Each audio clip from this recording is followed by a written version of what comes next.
بسم اللہ الرحمن الرحیم۔ زکریا بن ابی زائدہ نے بیان کیا، ان سے عامر شعبی نے اور ان سے ابو ہریرہ رضی اللہ عنہ نے کہ نبی کریم صلی اللہ علیہ وسلم نے فرمایا، گروی جانور پر اس کا خرچ نکالنے کے لیے سواری کی جائے، دودھ والا جانور گروی ہو تو اس کا دودھ پیا جائے۔ صحیح بخاری حدیث نمبر 2511۔ زکریا نے خبر دی، انہیں شعبی نے اور ان سے ابو ہریرہ رضی اللہ عنہ نے بیان کیا کہ رسول اللہ صلی اللہ علیہ وسلم نے فرمایا، گروی جانور پر اس کے خرچ کے بدل سواری کی جائے، اسی طرح دودھ والے جانور کا جب وہ گروی ہو تو خرچ کے بدل اس کا دودھ پیا جائے، اور جو کوئی سواری کرے یا دودھ پیے وہی اس کا خرچ اٹھائے۔ صحیح بخاری حدیث نمبر 2512۔ جریر نے بیان کیا، ان سے عامش نے، ان سے ابراہیم نے، ان سے اسود نے اور ان سے عائشہ رضی اللہ عنہا نے بیان کیا کہ رسول اللہ صلی اللہ علیہ وسلم نے کچھ مدت ٹھہرا کر ایک یہودی سے غلہ خریدا اور اپنی زرہ اس کے پاس گروی رکھی۔ صحیح بخاری حدیث نمبر 2513۔ نافع بن عمر نے بیان کیا، ان سے ابن ابی ملیکہ نے کہ میں نے عبداللہ بن عباس رضی اللہ عنہ کی خدمت میں دو عورتوں کے مقدمے میں لکھا تو اس کے جواب میں انہوں نے تحریر فرمایا کہ نبی کریم صلی اللہ علیہ وسلم نے فیصلہ کیا تھا کہ اگر مدعی گواہ نہ پیش کر سکے تو مدعا علیہ سے قسم لی جائے گی۔ صحیح بخاری حدیث نمبر 2514۔ جو شخص جان بوجھ کر اس نیت سے جھوٹی قسم کھائے کہ اس طرح دوسرے کے مال پر اپنی ملکیت جمائے تو وہ اللہ تعالیٰ سے اس حال میں ملے گا کہ اللہ تعالیٰ اس پر غضبناک ہوگا۔ اس ارشاد کی تصدیق میں اللہ تعالیٰ نے سورہ ال-عمران میں یہ آیت نازل فرمائی، وہ لوگ جو اللہ کے عہد اور اپنی قسموں کے ذریعہ دنیا کی تھوڑی پونجی خریدتے ہیں، آخر آیت تک انہوں نے تلاوت کی۔ ابو وائل نے کہا، اس کے بعد اشس بن قیس رضی اللہ عنہ ہمارے گھر تشریف لائے اور پوچھا کہ ابو عبد الرحمن ابو مسعود رضی اللہ عنہ نے تم سے کون سی حدیث بیان کی ہے؟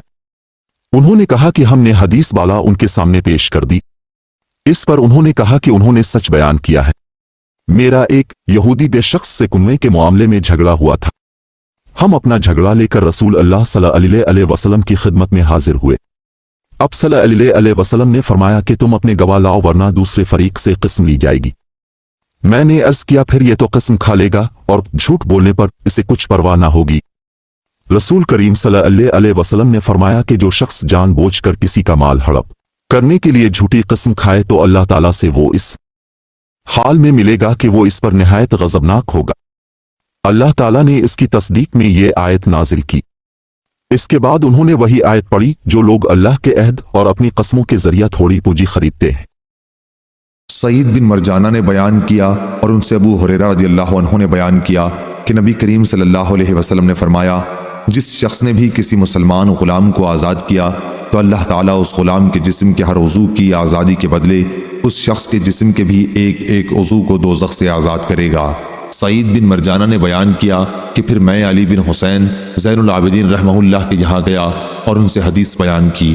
وہ اپنے ایک غلام کی طرف متوجہ ہوئے جس کی عبداللہ بن جعفر 10,000 درہم یا 1,000 درہم دینار قیمت دے رہے تھے اور آپ نے اسے آزاد کر دیا۔ صحیح بخاری حدیث نمبر 2517۔ عبید اللہ بن موسیٰ نے بیان کیا، کہا ہم سے ہشام بن عروہ نے، ان سے ان کے والد نے، ان سے ابو مروہ نے اور ان سے ابو ذر غفاری رضی اللہ عنہ نے کہ میں نے رسول اللہ صلی اللہ علیہ وسلم سے پوچھا کہ کون سا عمل افضل ہے؟ آپ نے فرمایا، اللہ پر ایمان لانا اور اس کی راہ میں جہاد کرنا۔ میں نے پوچھا، اور کس طرح کا غلام آزاد کرنا افضل ہے؟ آپ نے فرمایا، جو سب سے زیادہ قیمتی ہو اور مالک کی نظر میں جو بہت زیادہ پسند ہو۔ میں نے عرض کیا کہ اگر مجھ سے یہ نہ ہو سکا؟ آپ نے فرمایا کہ پھر کسی مسلمان کاریگر کی مدد کر یا کسی بے ہنر کی۔ انہوں نے کہا کہ اگر میں یہ بھی نہ کر سکا؟ اس پر آپ نے فرمایا کہ پھر لوگوں کو اپنے شر سے محفوظ کر دے کہ یہ بھی ایک صدقہ ہے جسے تم خود اپنے اوپر کرو گے۔ صحیح بخاری حدیث نمبر 2518۔ زائدہ بن قدامہ نے بیان کیا، ان سے ہشام بن عروہ نے، ان سے فاطمہ بنت منذر نے اور ان سے اسماء بنت ابی بکر رضی اللہ عنہا نے بیان کیا کہ رسول اللہ صلی اللہ علیہ وسلم نے سورج گرہن کے وقت غلام آزاد کرنے کا حکم فرمایا ہے۔ موسیٰ کے ساتھ اس حدیث کو علی بن مدینی نے بھی عبدالعزیز دراوردی سے روایت کیا ہے، انہوں نے ہشام سے۔ صحیح بخاری حدیث نمبر 2519۔